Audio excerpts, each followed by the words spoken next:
नमस्कार विद्यार्थी मित्रांनो, पार्थ कॉम्पिटिटिव्ह फोरमच्या ऑनलाईन फ्री लर्निंग एज्युकेशनमध्ये मी तुमचं स्वागत करत आहोत। विद्यार्थी मित्रांनो, अद्यापही तुम्ही जर आपल्या चॅनलला जॉईन झाले नसाल तर लवकरात लवकर आपण आपल्या चॅनलला विविध माहिती जाणून घेण्यासाठी आपण जॉईन व्हायचं आहे, सबस्क्राईब करायचं आहे। आज आपण विकली घडामोडी घेऊन आलेला आहोत पार्थ कॉम्पिटिटिव्ह फोरम मार्फत। बघा, विकली आठवड्यानुसार आपण वारंवार जे काही घडामोडी घेत असतो ते महत्त्वाच्या, अत्यंत आणि तुमच्या संपूर्ण एक्झाम करिता उपयोगी राहील या प्रकारच्या घडामोडी जे आपण घेऊन आलेलो आहोत। ऑगस्ट महिन्याच्या घडामोडी बघा, करंट अफेअर बघा विद्यार्थी मित्रांनो, सगळ्यात महत्त्वाचं एआय चे महत्त्वाचे सेंटर आपल्या महाराष्ट्रात ओपन होत आहे। बघा, बरोबर आहे, लक्षात घ्या, आपल्या महाराष्ट्रात जे काही उभारणी करणारे महत्त्वाचे सेंटर आहे महाराष्ट्रात 3 ठिकाणी। बघा किती ठिकाणी? 3 ठिकाणी एआय, बरोबर आहे। तुम्हाला माहित आहे आर्टिफिशियल इंटेलिजन्सचं महत्त्व अलीकडे खूप वाढत आहे। कृत्रिम बुद्धिमत्ता, आता बघा कृत्रिम बुद्धिमत्ता, तुम्हाला माहित आहे कृत्रिम बुद्धिमत्ताचं जग होताना आपल्याला दिसत आहे आणि याचं महत्त्व वाढत आहे। आर्टिफिशियल इंटेलिजन्स म्हणजेच काय? एक प्रकारचा कृत्रिमरित्या काही प्रयोग करून मानवाची संख्या ज्या ठिकाणी कमी होत आहे, आपलं कौशल्य आधारित मनुष्यबळ ज्या ठिकाणी कमी पडत आहे आणि स्किलफुल माणसं मिळत नाही आहे, काही बुद्धिजीवी लोक मिळत नाही आहे आणि त्यामुळं आर्टिफिशियल इंटेलिजन्सचा वापर आपल्या देशामध्ये आलेला आहे। आता आपल्या देशात अलीकडे आलेला आहे, पण बाकीच्या राष्ट्रांमध्ये यापूर्वीच कधीतरी आलेला आहे, परंतु आपण बऱ्याच दिवसाचा विरोध होऊन सुद्धा आपण मागे पडत आहोत, म्हणून आपण एआयचा वापर भारतात सुरू करण्याचा निर्णय घेतलेला आहे। आता बऱ्याच लोकांना प्रश्न पडतो की एआय मुळे नोकऱ्या जातील, अजिबात नाही, परंतु काही काही क्षेत्रामध्ये एआयचा वापर करणं गरजेचं आहे आणि म्हणून महाराष्ट्र राज्य आहे ज्याने 3 एआय सेंटर उभारले जाणार आहेत। एक म्हणजे मुंबईमध्ये भौगोलिक विश्लेषणासाठी, बघा जे काही भौगोलिक आहे संपूर्ण हवामान वगैरे वातावरण संपूर्ण याची माहिती, या संदर्भात जे काही हवामान आहे पाण्याचा वेध घेण्यासाठी, भूकंप, सुनामी, लहरी, बरोबर आहे, कधी वादळ होईल, कधी काय निर्माण होईल, या प्रकारचा भौगोलिक विश्लेषणासाठी मुंबई येथे एआयची स्थापना होणार आहे। दुसरं म्हणजे पुणे, बघा विज्ञान व पायाभूत सुविधा संदर्भात, बघा जे काही विज्ञान आहे, विज्ञान व तंत्रज्ञान आहे, विविध संशोधन आहे, विविध रोग आहे, याच्या संदर्भातला संपूर्ण माहिती घेण्यासाठी पुणेला आहे। आणि तिसरं म्हणजेच काय? आपलं नागपूर, बघा विविध भारताची प्रगती म्हणजे महाराष्ट्राची प्रगती करण्यासाठी विविध संशोधन करायचे आहे, विविध खाण्याचं संशोधन घ्यायचं आहे, पेट्रोल डिझेलचा विविध पर्यायी स्रोत घ्यायचा आहे, त्याचबरोबर आपल्याला एनर्जी कशी निर्माण करता येईल, त्याचबरोबर विविध पिकं कसं घेता येईल, तर विविध देशाची प्रगती, राज्याची प्रगती करण्यासाठी आपल्याला नागपूरला प्रगतशील एआय आहे, त्याचबरोबर विज्ञानासाठी प्रयोग करण्यासाठी आपल्याला पुण्याला आहे एआय सेंटर, आणि जे काही भौगोलिक आपल्याला विकास घ्यायचा आहे त्यासाठी आपल्याला मुंबईला, म्हणून महाराष्ट्रातील 3 एआय सेंटर आहे। तुम्हाला प्रश्न येईल सर्वप्रथम एआय सेंटर कोणत्या राज्यातनी उभारले जाणार आहे, तर महाराष्ट्रातील 3 ठिकाण नागपूर, पुणे, मुंबई। चला, नागपूर, पुणे, मुंबई। पुढे जाऊया। आरोग्य संघटनेने अलीकडे तुम्हाला माहिती आहे WHO ने, वर्ल्ड हेल्थ ऑर्गनायझेशन यांनी रुबेला मुक्त देश म्हणून आरोग्य संघटनेने नेपाळला रुबेला मुक्त घोषित केले आहे। रुबेला मुक्त जो काही आजार आहे, एक विषाणू आहे हा रुबेला काय आहे तर विषाणू आहे आणि एक आच्छादित सिंगल स्टँडर्ड RNA विषाणू ज्यामुळे सौम्य ताप येतो। बघा अलीकडे काही लोकांचा ताप मुरला म्हणतो, आपण ताप मुरत आहे असं म्हणतो, तर हे लक्षात घ्या, रुबेला हे काय विषाणू आहे, व्हायरस आहे आणि तुम्हाला माहिती आहे याच्या काळात तुम्हाला एक दिसून नाही पडत, परंतु तुम्हाला आतमध्ये ताप येत राहतो, म्हणजे ताप मुरत राहतो आणि या प्रकारचा हा विषाणू। साथीचे रोग, बघा 2022 मध्ये 78 देशामध्ये 17,865 प्रकरणे रुबेलाची नोंदवली गेली होती, म्हणजे 2022 पर्यंत आपण बघितलं विविध देशामध्ये रुबेलाचे आजार होते आणि आपल्याला कळत नव्हतं की नेमकं रुबेलाचा आजार कसा आहे, सौम्य ताप येतो, आपल्याला वारंवार चक्कर आल्यासारखं वाटते, बरोबर आहे, आणि हा विषाणू आहे। तर अलीकडेच नेपाळला रुबेला मुक्त WHO ने प्रमाणपत्र दिले आहे की या देशामध्ये एकही आजारी पेशंट रुबेलाचं आढळलेलं नाही आहे।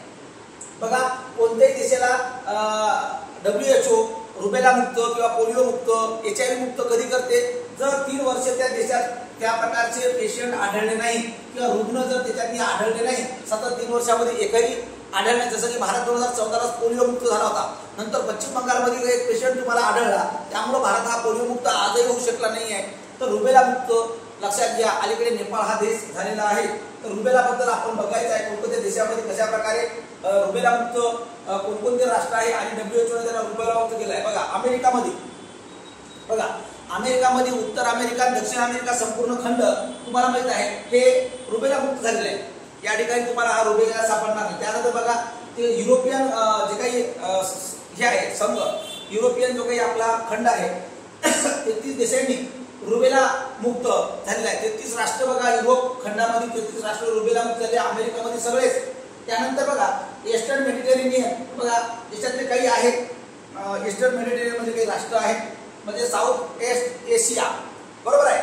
म्हणजे आशियामध्ये काही महत्वाचे Bahrain, Oman, Iran, Maldives, Sri Lanka, Bhutan, Korea, दक्षिण कोरिया, तिमोर लेस्टे, नेपाळ बघा 2000 पासून हे काय झालेले आहे रुबेला मुक्त.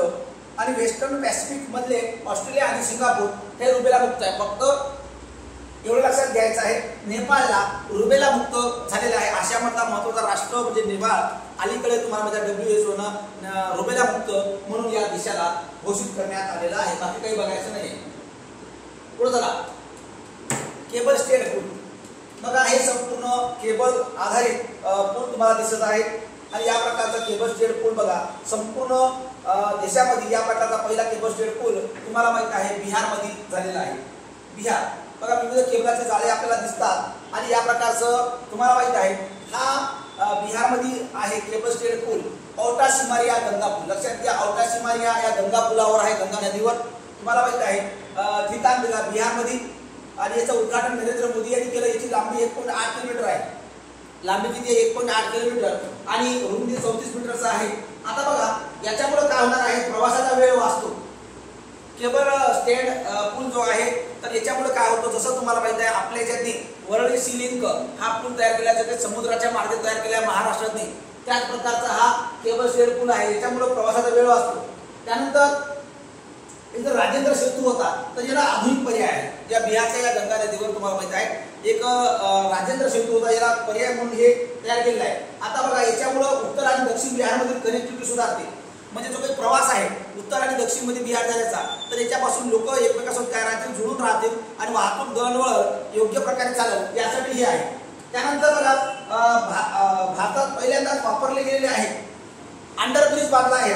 बघा रेल्वे अंडरब्रिज बांधला आहे, याचा वापर करून. आणि भारतातला हा पहिलाच केबल स्टेड पूलचा प्रयत्न केलेला आहे की केबलाद्वारे या प्रकारचा पूल आपला जो काही हलता आहे तर तशा प्रकारचा तरंगता पूल ज्या प्रकारे आपण म्हणतो, तर त्या प्रकारचा बिहारमध्ये केबल स्टेड पूल. बिहार हा पहिलं राज्य आहे त्याच्यामध्ये केबल स्टेड पूल तयार केलेलं आहे. हे फक्त लक्षात घ्यायचं.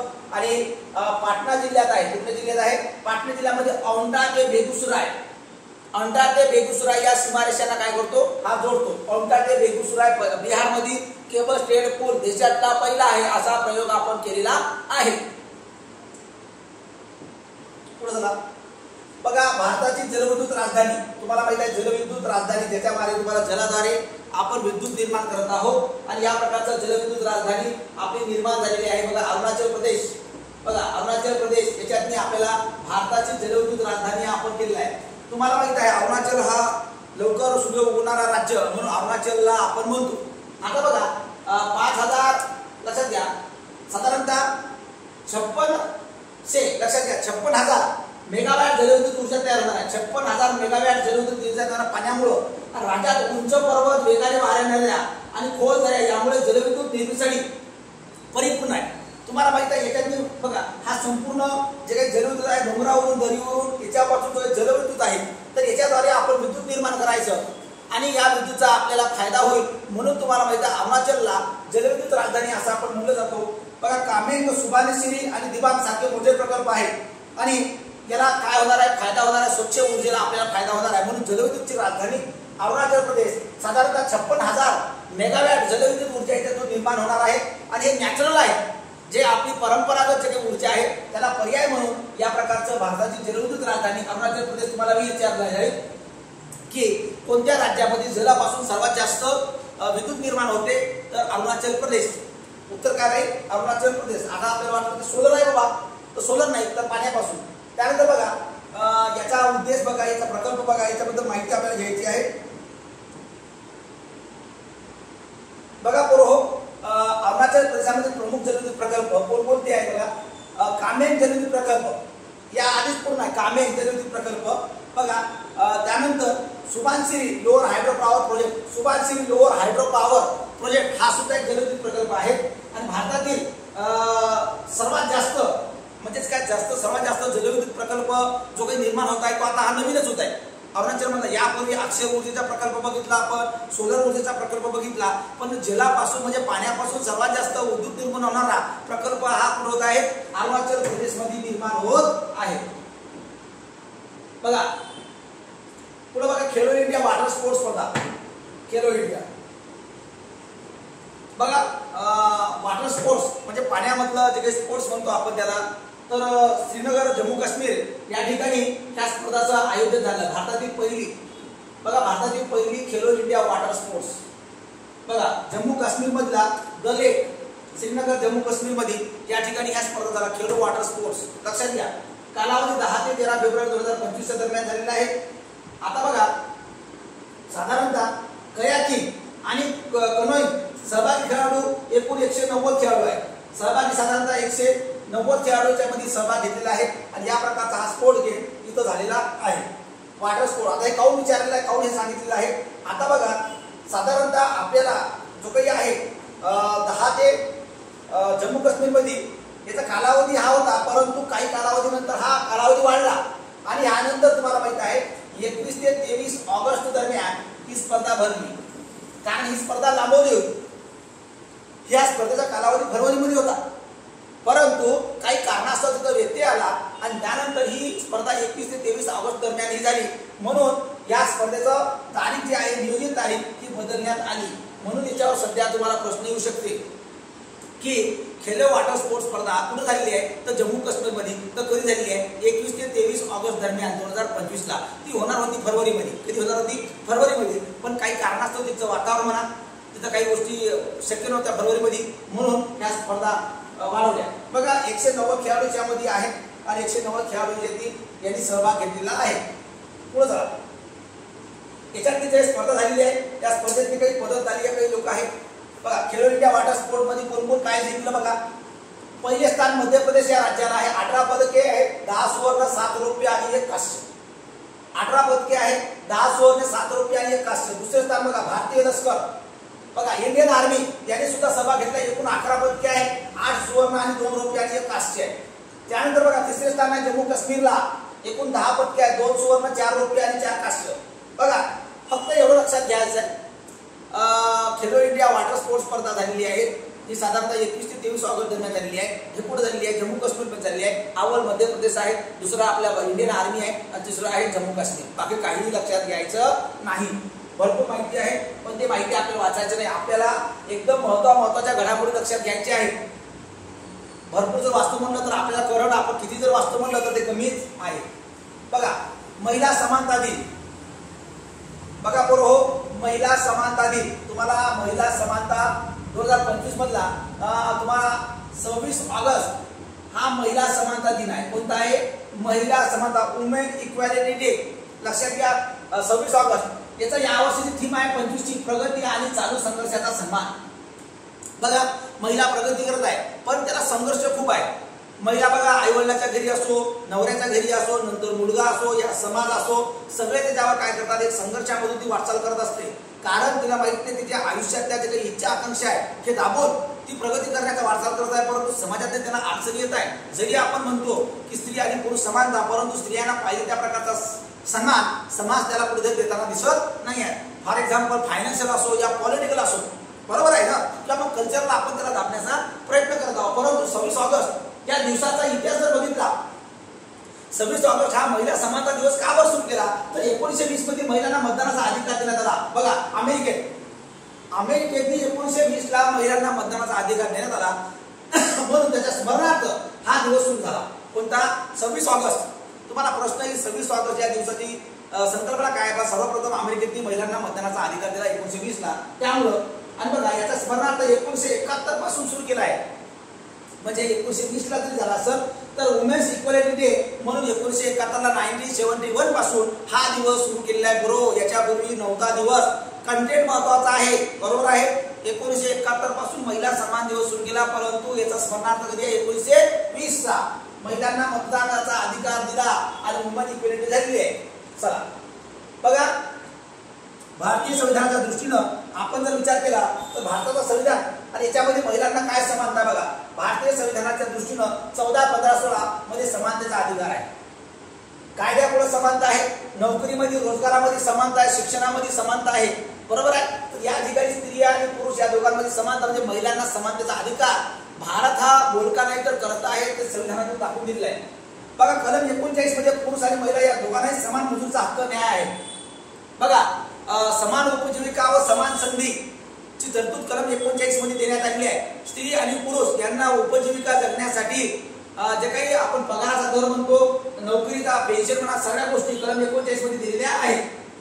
बघा राष्ट्रीय महिला आयोग अलीकडे बेटी बचाव बेटी पढाओ योजना आहे, आरक्षणाचा महिला आरक्षण विधेयक आहे, अशा योजना आणून महिलांना हक्क देण्याचा काय करत आहे, प्रयत्न करत आहे.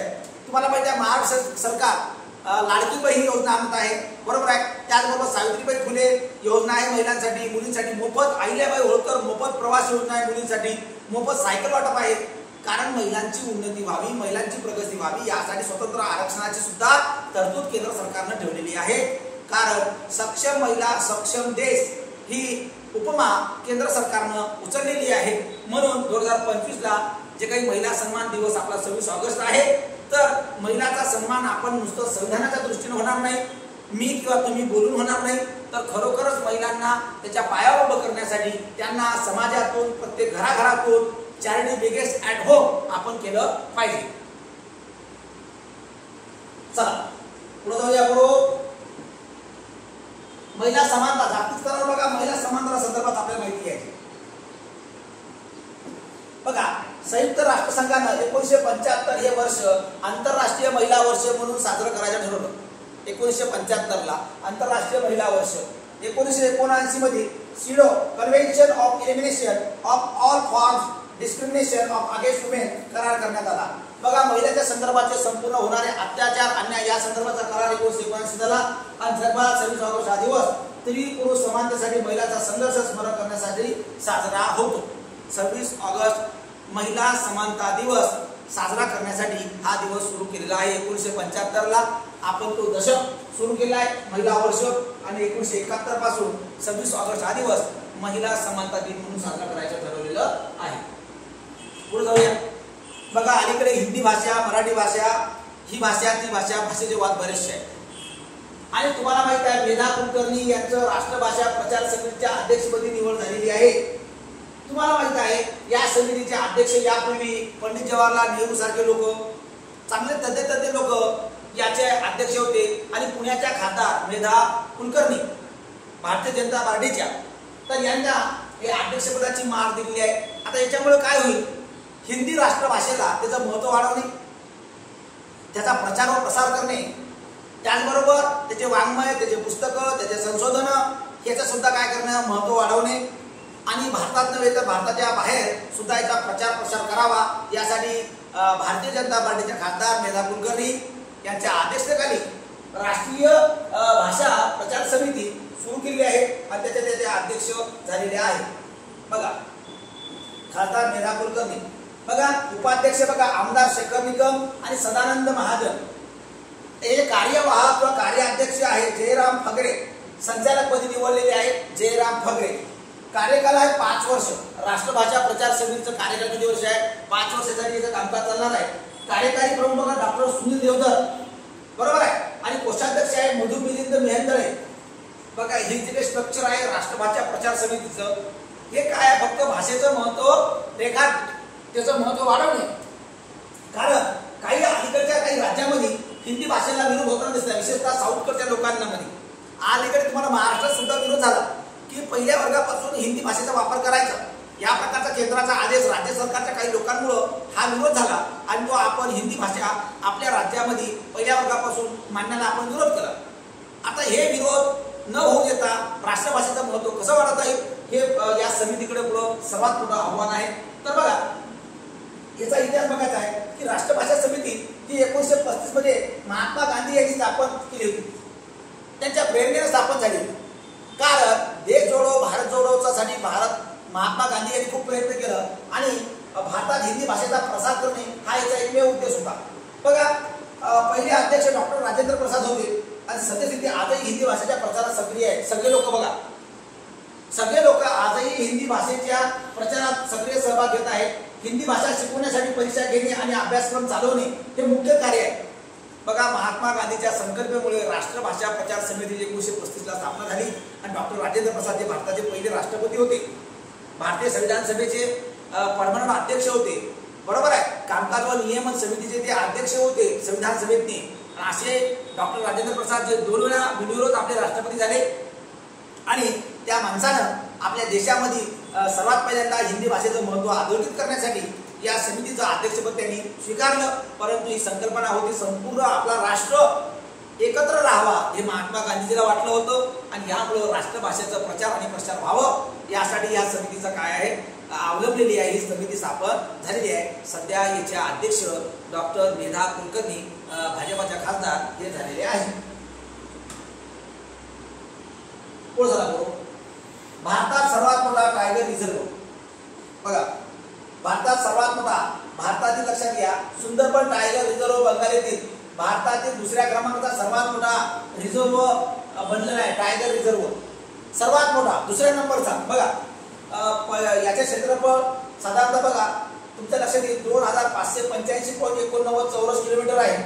बघा आता नवीन क्षेत्रफळ बघा 3629.57 चौरस किलोमीटर एवढं झालेलं आहे आणि पश्चिम बंगालमध्ये साधारणतः 1044.68 चौरस किलोमीटर क्षेत्र विस्ताराच्या प्रस्तावाला मंजुरी दिलेली आहे. पश्चिम बंगालचे जे सरकार आहे यांनी याचा क्षेत्र विस्तार करायला काय दिली आहे, परवानगी दिली आहे. सुंदरबन हा महत्त्वाचा टायगर रिझर्व पार्क इथं सुरू करण्याचा निर्णय या सरकारनं घेतलेला आहे पश्चिम बंगालमधला आणि सुंदरबन मध्ये महत्त्वाचे काही वने सुद्धा आहेत आणि याच्या ठिकाणी टायगर रिझर्व तो सुरू केला. आता बघा 19 ऑगस्ट 2025 रोजी 19 ऑगस्ट 2025 रोजी तुम्हाला माहित आहे बरोबर केंद्रीय पर्यावरण आणि वन हवामान बदल मंत्री भूपेंद्र यादव यांच्या अध्यक्षतेखाली एक समिती पश्चिम बंगालमध्ये आली आणि त्यांनी संपूर्ण पाहणी केली आणि त्यांनी बघितलं की या ठिकाणी वाघासाठी अनुकूल वातावरण आहे आणि वाघासाठी सगळ्या गोष्टी आपण पार्क सुंदरबन टायगर रिझर्व केलं पाहिजे, बरोबर आहे. आणि म्हणून या ठिकाणी तुम्हाला माहित आहे या प्रकारचं याला दर्जा आपण दिलेला आहे आणि भारताचा सर्वात मोठं सेकंड नंबरचं सुंदरबन टायगर रिझर्व प्रकल्प अधोरेखित होत आहे आणि काही दिवसानंतर याला परवानगी तुम्हाला मिळते. आता बघा साधारणतः सुंदरबनाबद्दल आपल्याला माहिती असलं पाहिजे. सुंदरबन हा दक्षिण 24 परगणा जिल्हा पश्चिम बंगाल मधला आहे. सुंदरबन टायगर रिझर्व प्रकल्प कुठे आहे? दक्षिण 24 परगणा जिल्हा, लक्षात घ्या पश्चिम बंगाल. नवीन क्षेत्रफळ याचं वाढलेलं आहे 3629.57 चौरस किलोमीटर. सुंदरबन जगातील सर्वात मोठा त्रिभुज प्रदेश आहे. त्रिभुज लक्षात घ्या, त्या तिन्ही बाजूने तुमचं काय पाणी आहे. सुंदरबन प्रदेश 105 बेटांच्या वर व्यापलेला आहे.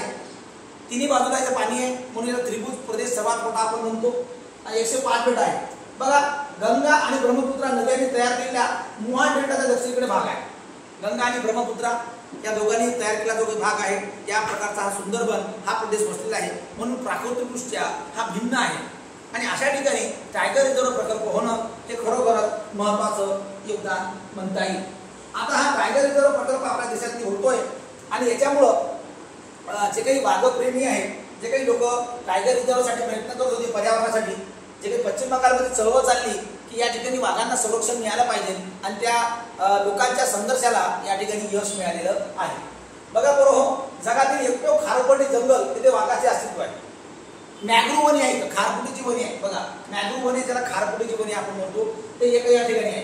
बघा 1973 ला प्रोजेक्ट टायगर वाघाचं संरक्षण करायचं आपण ठरवलं आणि त्याच्या अंतर्गत पहिले 9 व्याघ्र प्रकल्प आपण घोषित केले होते. त्यापैकी एक सुंदरबन आहे. 1987 साली युनेस्को, बघा 1987 साली युनेस्कोनं वर्ल्ड हेरिटेजचा दर्जा दिला होता, जागतिक वारसा स्थळाचा, बरोबर. 1991 ला बायोस्फिअर रिझर्व केलं आणि 2019 ला रामसर साईट याला काय करतो आपण रामसर स्थळ म्हणून सुंदरबनला दर्जा दिला. देशात आढळणाऱ्या 12 प्रजातींपैकी महत्त्वाच्या 10 प्रजाती इथे आढळतात म्हणून किंग फिशरचे नंदनवन म्हणून सुद्धा इथं म्हणतात. बघा 12 पैकी 10 फिशर्स महत्त्वाच्या ते इथं आढळतात म्हणून किंग फिशरचे सुद्धा नंदनवन म्हणून सुंदरबनला ओळखले जाते. बघा याला सगळ्यात पहिल्यांदा वर्ल्ड हेरिटेजचा दर्जा मिळाला होता. त्यानंतर रामसर स्थळाचा सुद्धा दर्जा आहे सुंदरबनाला, कारण खारफुटीची वने इथं आहे म्हणून हे प्रकल्प अतिशय महत्त्वाचा सुंदरबन टायगर रिझर्व प्रकल्प आपल्यासाठी काय आहे उपयोगाचं आहे. पुढे बघा प्रोजेक्ट टायगर काय प्रोजेक्ट टायगर म्हणजे काय, वाघांचं संरक्षण करणं. आणि तुम्हाला माहिती आहे 1 एप्रिल 1973 पासून याची सुरुवात झालेली. 1 एप्रिल 1973 ला ब्रीदवाक्य बघा, India leads tiger conservation. India leads tiger conservation. उद्देश भारतात धोक्यात असलेल्या वाघांचे संरक्षण करायसाठी. आता बघा, वाघ हा जंगलाचा राजा आहे. वाघाचं संरक्षण झालं तर इतर प्राण्याचं काय होईल, रक्षण होईल. वाघामुळे बाकीचे लोक घाबरत आणि त्यामुळं वाघाच्या ठिकाणी सर्व प्राण्यांचं, पक्ष्यांचं, त्याचबरोबर जंगलाचं सुद्धा रक्षण होते. म्हणून वाघांचा प्रकल्प हे खूप संरक्षण करणं गरजेचं आहे. म्हणून प्रोजेक्ट टायगर अभियान भारत सरकारनं राबवलेलं आहे. बरोबर आहे. सुंदरबन नंबर 2चं सर्वात मोठं टायगर रिझर्व प्रकल्प आपल्या भारतातली होत आहे. चला, काझिकी वादळ बघा, काझिकी वादळ यांनी खूप मोठं भारतामध्ये नव्हे तर देशामध्ये खूप अतिशय वेगवान वारे हे वाहत होते. आणि या प्रकारचं काझिकी वादळ आहे व्हिएतनाममध्ये 166 किलोमीटर पर तासी वेगाने वाहू घाललेले काझिकी वादळ मध्य किनाऱ्याजवळ येत असल्यामुळे व्हिएतनामने मोठ्या प्रमाणात लोकांचे स्थलांतर सुरू केले, विमानतळ बंद केले आणि उड्डाणे सुद्धा रद्द केली आहे. काझिकी वादळ लक्षात घ्या, हा अतिशय व्हिएतनाम चायनाच्या दरम्यान जो काही आहे तर इथं प्रचंड वेगानं येत आहे. त्याच्यामुळे काही लोकांना हरवलं सुद्धा आहे. बघा, पश्चिम प्रशांत महासागरात एक शक्तिशाली उष्णकटिबंधीय चक्रीवादळ तयार होत आहे. बघा, विविध वादळ येतात आणि त्या वादळामुळे काय होते, अलीकडे निसर्गाचं चक्र बदलत चाललंय. कुठं खूप पाऊस येत आहे, कुठं पाऊसच पडत नाही आहे, कुठं वारे वेगाने वाहत आहे. आणि याच्यातला सगळ्यात महत्त्वाचं काझिकी वादळ. वाऱ्याचा वेग बघा, ताशी 166 किलोमीटर म्हणजे 166 म्हणजे बघा काय अवस्था माणसाची होईल, आपण विचार नाही करू शकत. मुसळधार पाऊस पूर आणि भूस्खलन आणते. कारण हे वारे वाहले की त्याच्यासोबत काय होतात, मोसमी वारे वाहू शकतात आणि त्याच्यामुळे प्रचंड प्रचंड पाऊस येऊ शकतो, हवा सुद्धा येऊ शकते, चक्रीवादळ सुद्धा होऊ शकते. बघा, 2024 मध्ये यागी नावाचं वादळ आलं होतं. ते असं काझीसारखं होतं, काझिकीसारखं होतं बघा, ज्यामध्ये 3000 लोकांचा मृत्यू झाला होता. काझिकी वादळ सारखा तुम्हाला यागी वादळ आला होता, त्याच्यामध्ये 300 लोकांचा मृत्यू झाला होता बघा. आणि नुकसान पण झालं होतं. त्यानंतर बघा 5,000 वरून लक्षात घ्या, जे काही साधारण 50,000 हून अधिक लोकांना सुरक्षित ठिकाणी हलवण्यात आले, विमानतळ बंद करण्यात आले आणि बोटीला किनाऱ्यावर आणण्याचे आदेश देण्यात आलेले आहेत. आता काझिकी वादळ आल्यामुळं साधारणतः जे काही आपण म्हणतो 50,000 पेक्षा जास्त लोकांना या ठिकाणी हलवण्यात आलेले आहेत आणि त्या लोकांना सुरक्षा करणं गरजेचं आहे. आता हा काझिकी वादळाचा परिणाम भारतात सुद्धा होण्याची शक्यता आहे असं हवामानाचे विभागाचं म्हणणं आहे. कारण जगामध्ये कुठेही काही जर बदल झालं तर एकमेकाच्या राष्ट्रावर काहीतरी परिणाम पडू शकतो. तर या प्रकारचं काझिकी वादळ हे जगामध्ये फोपावते. चला, आता बघा, पश्चिम प्रशांत महासागरात एक उष्णकटिबंधीय चक्रीवादळ आहे बघा. याचं प्रादेशिक नामकरण झालेलं आहे आणि चक्रीवादळ अटलांटिक आणि पूर्व पॅसिफिक टायफून बघा. चक्रीवादळ बघा, तुम्हाला विविध वारे आहे आणि त्याचं नाव आहे. चक्रीवादळ याचं प्रादेशिक नामकरण अटलांटिक आणि पूर्व पॅसिफिक मध्ये याला आपण चक्रीवादळ म्हणतो. काझिकी वादळाला टायफून पश्चिम पॅसिफिक मध्ये आणि चक्रीवादळ हिंदी महासागर आणि ऑस्ट्रेलियामध्ये हे वादळाचं नाव आहे. विविध आपण काय म्हणतो चक्रीवादळ म्हणतो. जे काझिकी वादळ आहे हिंदी महासागर आणि ऑस्ट्रेलियामध्ये सुद्धा हे चक्रीवादळ होण्याची शक्यता दाट आहे. त्यामुळं सामाजिक समतोल बिघडू शकतो. त्यामुळं काझिकी वादळ याच्यापासून सगळ्या जगांना सुरक्षिततेसाठी हलवणं गरजेचं आहे. जे काही समुद्रकाठी वसलेले काही देश आहेत त्यांना. पुढे चला, राष्ट्रकुल खेळ बघा. राष्ट्रकुल खेळ जे तुम्हाला महत्वाच्या खेळा स्पर्धा आहेत 2030 बघा. 2030च्या संदर्भात बघा राष्ट्रकुल क्रीडा स्पर्धेचे आयोजन करण्याचा भारताला मान्यता देण्यात आलेली आहे. मान्यता तुम्हाला माहिती आहे, भारत 1949 पासूनच राष्ट्रकुल संघटनेचा अध्यक्ष झाला, सदस्य झाला. 1949 पासून राष्ट्रकुलचा काय झाला, सदस्य झाला. आयोजक बघा, अहमदाबाद मध्ये राष्ट्रकुल स्पर्धा आपल्या होणार आहे 2030 मध्ये बघा. दर 4 वर्षांनी राष्ट्रकुल स्पर्धा होतात. किती वर्षांनी होतात, दर 4 वर्षांनी बघा. साधारणतः 72 राष्ट्र याच्यातली सहभागी होतात. राष्ट्रकुलाचे 72 राष्ट्र याच्यात काय होतात, सहभागी होतात बघा.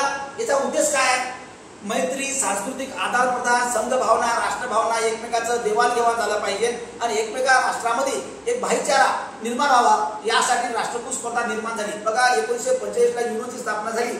त्यानंतर तुम्हाला माहित आहे विविध संघटना स्थापन झाल्या, जसं गॅट आहे, ITO आहे. नंतर 1949 मध्ये खेळ भावनाद्वारे एकामेकाचा राष्ट्राच्या जवळ येऊ शकते आणि संस्कृतीचं विविध प्रादेशिक अस्मितेचं आपल्यामध्ये विचाराचं देवाणघेवाण होऊ शकतो आणि प्रत्येक राष्ट्र एकमेकांसोबत काय करू शकतो, संबंध वाढू शकतो. यामुळे काय केलं, राष्ट्रकुल गेम्स आयोजित करण्यात आलं होतं आणि ही परंपरा चालू आहे दर 4 वर्षाला. आणि 2030 मध्ये भारताला आयोजन भेटलेले अहमदाबाद जे काही गुजरात आहे या ठिकाणी आपल्याला ही परवानगी मिळालेली आहे.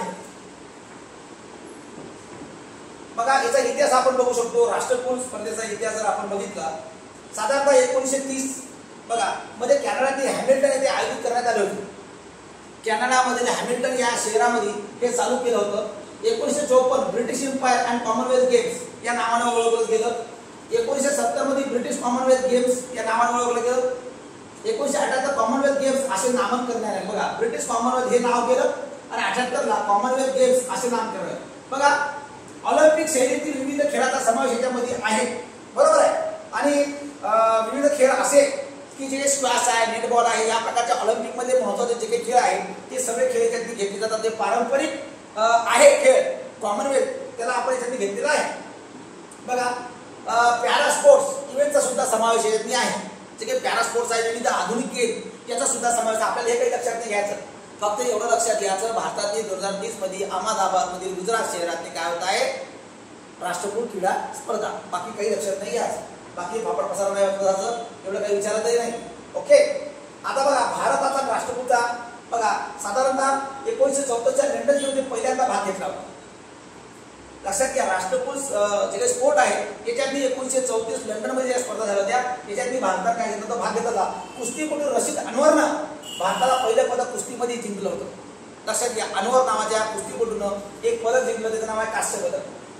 बाकी मिल्खा सिंग फ्लाइंग मॅन मिल्खा सिंग यांनी सुद्धा 1958 मध्ये सुवर्ण पदक आपल्याला मिळवून दिलं होतं धावण्याच्या याच्यातली भाग, बरोबर आहे. मिल्खा सिंग याच्या नावात पिक्चर सुद्धा आलं. बघा 2010 मध्ये दिल्ली राष्ट्रकुल स्पर्धा झाली होती 2010 मध्ये आणि याच्यातली भारतानं कामगिरी चांगली केली. पण दिल्ली राष्ट्रकुल स्पर्धा कॉमनवेल्थ गेम्स मध्ये इतका घोटाळा झाला, याच्यामुळे भारताची नाचक्की झाली आणि भारताला राष्ट्रकुल संघटनेतून सुद्धा सदस्यत्व भारताला गमावं लागलं. कारण सुरेश कलमाडी याचे अध्यक्ष होते ऑलिम्पिक राष्ट्रकुल समितीचे आणि भारतामध्ये क्रीडा मंत्री होते ते काँग्रेसच्या काळात. आणि या काळातील एवढं प्रचंड भ्रष्टाचार झाला. आणि तुम्हाला माहिती आहे अलीकडे राष्ट्रकुल चा घोटाळा जो झाला होता, पुण्याचे जे खासदार होते सुरेश कलमाडी ते केंद्रीय मंत्री होते आणि त्याचे आयोजन त्यांनी केलं होतं दिल्लीमध्ये. आणि याच्यामुळं आपलं आंतरराष्ट्रीय स्तरावर सुद्धा खूप मोठं नाचक्की झाली होती. आणि यानंतर भारताला आता आयोजन करण्याचं काय मिळालेलं आहे, मानस मिळालेलं आहे. ब्राईट स्टार व्यायाम बघा बरो, ब्राईट स्टार व्यायाम हे काय आहे, युद्ध सराव आहे. भारताचं इतर राष्ट्रांसोबत विविध युद्ध सराव असतं. मागच्या लेक्चरला सुद्धा आपण बघितलं होतं की एक युद्ध सराव होता. आता बघा इजिप्तमध्ये ब्राईट स्टार 2025 सरावात 700हून अधिक भारतीय सशस्त्र दलात जवान सहभाग होणार आहे. इजिप्तमध्ये हा काय होणार आहे, 2 राष्ट्रांदरम्यान किंवा इतर राष्ट्र बहुपक्षीय बरेच राष्ट्र याच्यातली सहभागी होणार आहे म्हणून बहुपक्षीय. तर 700हून जास्त जवान भारताच्या इजिप्तमध्ये होणाऱ्या ब्राईट स्टार या व्यायाममध्ये म्हणजे सरावामध्ये सहभाग होणार आहे, बरोबर आहे. आता हा सराव जो आहे 1980 पासून द्विवार्षिक आयोजित करण्यात आलेला आहे. 2 वर्षातून एकदा आयोजन करण्यात होतं. 1980 पासून चालू आहे. कुठं आहे, इजिप्तमध्ये. बघा सहभागी राष्ट्र बरेच आहेत. भारत आहे, आशिया आहे, आफ्रिका आहे, युरोप आहे, मध्य पूर्व अनेक मैत्रीपूर्व परदेशी राष्ट्रांचा सुद्धा समावेश याच्यात आहे. आता हे उद्देश काय बघा, प्रत्येक युद्ध सरावाचा उद्देश एकच असतो. एकमेका राष्ट्रातले जे सैनिक आहेत यांना जो काही युद्धाचा डावपेच आहे किंवा विविध हत्यारं चालवणे, विविध रणगाडे चालवणे, विविध तोफा चालवणे, त्याचबरोबर कशा प्रकारचे कवायती प्रात्यक्षिक कसं करायचं, कुठल्या प्रकारचा शत्रूचा वेध घ्यायचा, या सगळ्या घडामोडी इथं आपल्याला एकमेका राष्ट्राकडून काय होतात आपल्याला शिकवलं जाते. आणि यासाठी आपले काही सैनिक आपण पाठवतो, त्यांचे काही सैनिक येतात. असे बहुसंख्य राष्ट्राचा या ठिकाणी युद्ध सराव 2 वर्षातून एकदा होतो इजिप्तमध्ये. तर या ब्राईट स्टार याचं नाव आहे. तुम्हाला प्रश्न विचारला जाईल ब्राईट स्टार हा युद्ध सराव कोणत्या देशात आहे, तर इजिप्तमध्ये. जर किती वर्ष होतो, जर 2 वर्ष होतो, तर भारत याच्यात काय होतं, नित्य नियमानं सहभागी विभाग काही दिला आहे. राष्ट्रीय क्रीडा दिन तुम्हाला माहिती आहे, मेजर ध्यानचंद यांचा जन्मदिवस 29 ऑगस्ट हा राष्ट्रीय क्रीडा दिन म्हणून साजरा केला जातो, बरोबर आहे. 29 ऑगस्ट हॉकीचे जादूगार का म्हणतात, कारण तुम्हाला माहिती आहे सर्वात जास्त भारताला ऑलिम्पिकमध्ये सुवर्ण पदक मिळवून देणारा तो म्हणजे मेजर ध्यानचंद याचा जन्मदिवस आपण 29 ऑगस्ट राष्ट्रीय क्रीडा दिन म्हणून साजरा करतो, बरोबर आहे. क्रीडाप्रेमी सगळ्या लोकांचं स्मरण म्हणून आणि क्रीडाप्रेमी लोकांना आणखी याचं महत्त्व वाढावं म्हणून 29 ऑगस्ट हा राष्ट्रीय क्रीडा दिन मेजर ध्यानचंद यांचा जन्मदिवस म्हणून भारत सरकार काय करत आहे, साजरा करतो, बरोबर आहे. आता बघा मेजर ध्यानचंद यांच्या नावानं विविध पुरस्कार आहेत, बरोबर आहे. आणि मेजर ध्यानचंद यांना बरेचसे पुरस्कार सुद्धा प्राप्त झाले आहेत. द्रोणाचार्य पुरस्कार असो, अर्जुन पुरस्कार असो, या प्रकारचे पुरस्कार यांच्या नावानं शालेय स्तरावर चालू आहे. कारण हॉकीचा जो इतिहास होता भारतामध्ये, ज्या काळात भारतातील हॉकी स्टिक नव्हत्या, ज्या काळात भारताला शूज नव्हते, अशा काळात भारताला सर्वात जास्त हॉकीमध्ये दबदबा होता. आणि अलीकडे भारतीय हॉकीचं कामगिरी कुठेतरी कमी होताना दिसत आहे. आणि संपूर्ण क्रीडामध्ये हॉकी आपला राष्ट्रीय खेळ आहे. आणि या खेळामध्ये भारताचं महत्त्व वाढावं म्हणून याचं स्मरण म्हणून 29 ऑगस्ट राष्ट्रीय क्रीडा दिवस आपण साजरा करतो. बघा 2012 मध्ये याला भारत सरकारने मान्यता दिली. 29 ऑगस्ट या दिवसाला 2012 मध्ये मान्यता दिली. यावर्षीचा थीम बघा, 1 घंटा खेळ के मैदान में. 2025 थीम आहे 1 घंटा खेळ के मैदान में. तुम्हाला माहित आहे 1 तास जर माणूस खेळला तर माणसाला फ्रस्ट्रेशन, माणसाला नैराश्य, माणसाला आळस, त्याचबरोबर फिजिकली माणूस फिट राहील म्हणून 1 घंटा मैदान में. बघा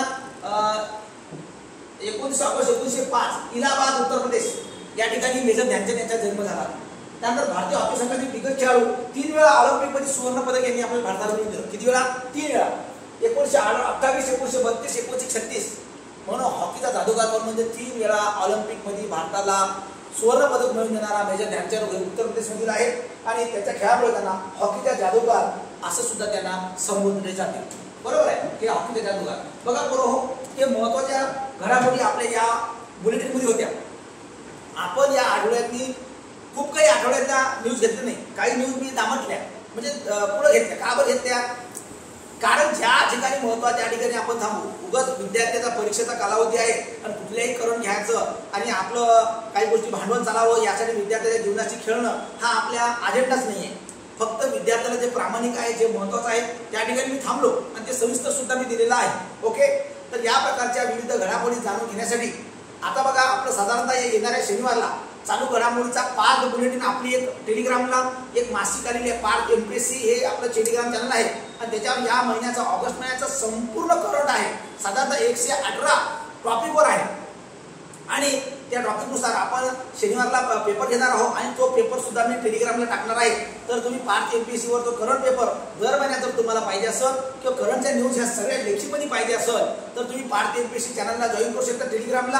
आणि त्याचबरोबर माझ्यासोबत तुम्ही कनेक्ट राहू शकता. तुमच्या काही जर सूचना असेल तर माझा पर्सनल नंबर इथं दिलेला आहे 7972261404. तर मला तुम्ही कॉल करून किंवा मेसेजद्वारे काही सूचना करू शकता. ओके, धन्यवाद. जय हिंद, जय महाराष्ट्र.